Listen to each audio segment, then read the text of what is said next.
Welcome back. Did you know that it's easy to get on the registry to be a potential stem cell donor? In fact, all it takes is a swab inside your cheek. Gian Verano looks at one young woman looking to get the word out.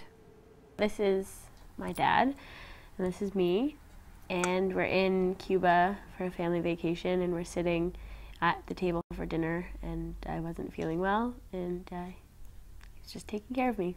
Jessica Grossman still describes herself as a daddy's girl. When I was really, really sick with Crohn's disease, I was in the hospital for about 2 years, and he was always the one that either took me to the hospital or took me to doctor's appointments or took me for tests or would sit with me in the hospital and hold my hand through everything. So those are my fondest memories. But her father Jonathan died a year and a half ago after a long battle with myelofibrosis, a type of bone marrow disease. It was weird taking care of him, I guess. It was strange to be the adult in the situation, I guess. And I don't know. One of my fondest memories is when he wasn't feeling well. Obviously he wasn't feeling well, and I started rubbing his back, and a nurse came in and he said, "Look, she's rubbing my back. I used to do it for her when she was sick." Even as a busy student, Jessica still volunteers her time to raise awareness for One Match. It's something her family helped start because there were no Canadian donor databases when her dad was ill. It means a lot to be able to use my father's legacy to help other people, because he was the type of person that always had to give back to the world. He always had some cause or something that he wanted to help with. And so for this to actually be something that he started, and to be able to carry that on is pretty great. One Match is an organization that links up donors with those in need of stem cell transplants. At Western, like many other campuses across Canada, more than 1,000 students got swabbed to put their name on a list of potential donors. I know that they're putting on a registry so that you can tell if you have a match with anyone else, and then they'll call you up later and ask you if you want to donate, which could possibly really help someone who might have cancer or who might need a transplant. As part of the event, Canadian Blood Services was also on hand to get people to think about donating blood. Want to find out your blood type?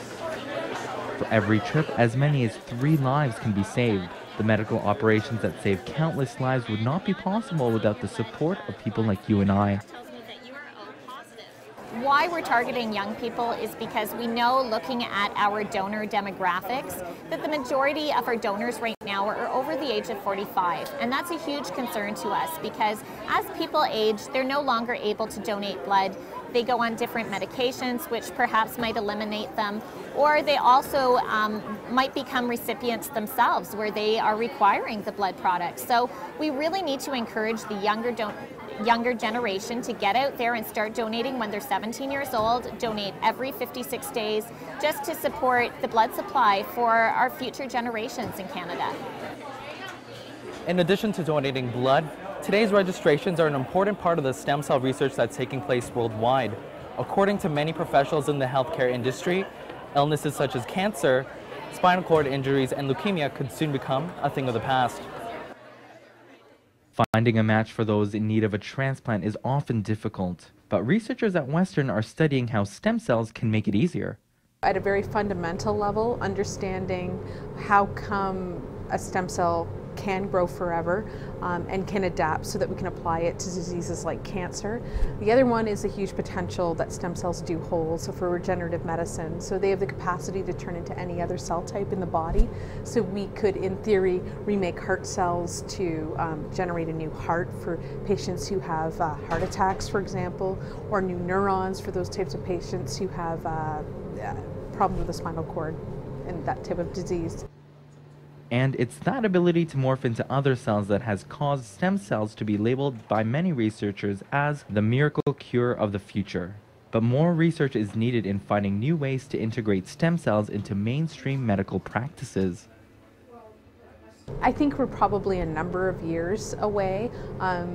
The main discoveries of these very pluripotent embryonic stem cells actually only occurred 10 years ago. So in the whole timeline, that's actually a very short period of time, and we've learned a lot in that time and come a long way.